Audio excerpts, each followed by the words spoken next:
Welcome back, friends, and thank you for joining me on day 14 with Peak Flicks. Today, you will need your Bizarre Animals book, your sticky notes, and a pencil. Our objective for today is that we will revise our thinking and integrate new information by reading Bizarre Animals and reflecting on how our thinking has changed. When we learn new information, we go through a process where we gather new information, we then process it, and then we add that information to our existing prior knowledge, to our schema. So today we're going to be reflecting on how our thinking has changed. You're going to be using words like I used to think, I once thought, now I think, I wonder, I still have some questions about. And all of this will help us revise our thinking and reflect on what new information we now know about bizarre animals and how that has changed and will forever shape our knowledge of animals in the future. I wanted to start by giving you an example of how I revised my thinking on page 16. The only prior knowledge I had of any beetle is that they mostly live in hot climates. There are differences between the male and the female, and then they're pretty strong little creatures. So now I'm going to read, and after I read, I'm going to revise my thinking and make some observations and annotate them. The island of Madagascar lies off the coast of Africa. An odd little beetle lives there. The giraffe-necked weevil is barely 1 inch long. But just like the more famous African giraffe, it has a very long neck. Its long, skinny neck and bright red wings make it easy to identify. Males fight over the females, using their extra long necks to wrestle with each other. These tiny animals spend their lives in forest trees. The female's neck is almost 3 times shorter than the male's neck.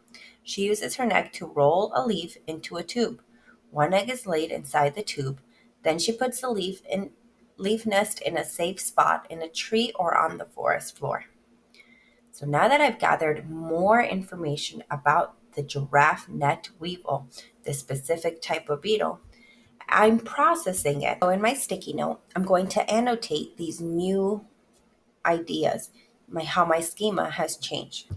Now I know the females and males use their neck for different purposes, like when the females place their eggs in a tube-shaped leaf using their neck, and that they live mostly in trees, not the ground. I did not know that.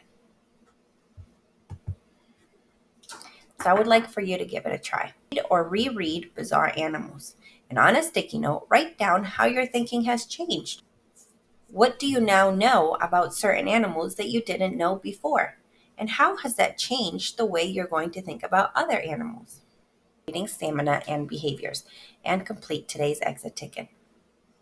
Begin. Exit ticket.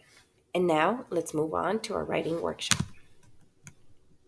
Today you will need your writer's notebook, pencil, and your Bizarre Animals book. Today, our writing objectives are that we will revise and edit our writing by improving the information written while correcting grammar, punctuation, and spelling. We're wrapping up our Animal Zoo project, and it's time to edit and revise your writing. I wanted to review the difference between revising and editing. When we revise, we're going to improve our writing by adding more details or removing unnecessary details or words. When we edit, we're going to be checking more for capitalization, usage, punctuation, and spelling. CUPS, an acronym you may use as an editing checklist. I wanted to show you an example of how I edited my particular platypus animal sign. You can see that I've used a different color. It's important that when you edit, you do not erase. Therefore, you can reflect on your own thinking and see what changes you made and why. So I'm going to reread my entire animal letter sign, and I would like for you to annotate only my revisions and my edits. What is it? Is it a fish, bird, or mammal? Well, this bizarre animal is one of the most unique on Earth simply because there is none like it. I did not think repeating animals was necessary. The platypus is the only kind of its species. It is an egg-laying, semi-aquatic mammal that looks like a cross between a duck, beaver, and an otter. It has a long black and rubbery bill that carries food such as shrimp, swimming beetles, bugs, tadpoles, worms, mussels, and snails. You can see I inserted a comma. The reason they don't have teeth is because the mouth is shaped to grind food into small pieces. I've revised my writing and added an extra detail on what the mouth does, and the function of the mouth. The platypus has flaps of skin that cover its eyes and nostrils, which close with an airtight seal, so it can be underwater for about 2 minutes. It uses its webbed feet and leathery tail to stay underwater while it hunts. I removed a couple of unnecessary words. In addition, it has flat, short dark brown coat, which stays dry while providing thermal insulation. The claws, poison if they're male, are used for digging in the mud in search of food or to build a nesting burrow. Webbed feet help it swim in the water where it spends most of its time. What makes this animal so bizarre is the fact that it shares traits with birds, reptiles, and mammals. Similar to reptiles and birds, it lays eggs.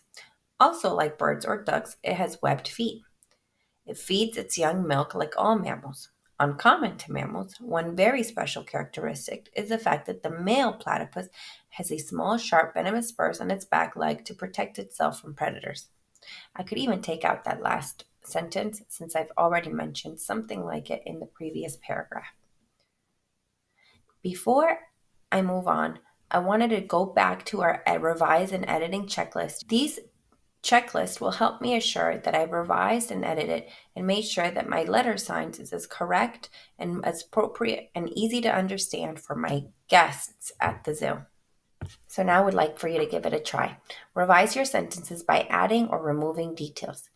Edit your animal signs using the acronym CUPS. And remember to reread, edit, and revise your writing. And complete today's exit ticket. See you tomorrow.